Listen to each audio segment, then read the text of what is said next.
Hey guys, do you know that you can change your default location on Shopify? It's very simple. So let's begin. Just follow my steps. First, on your Shopify, you want to go to your settings at below. You can see your settings icon below.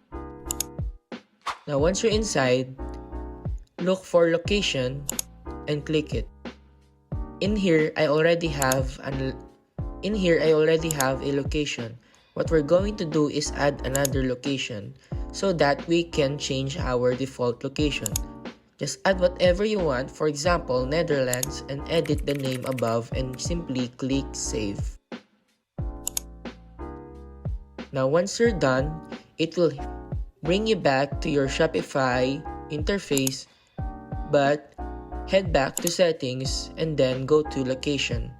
And if you want to change it, just click change default location and you will have your options here.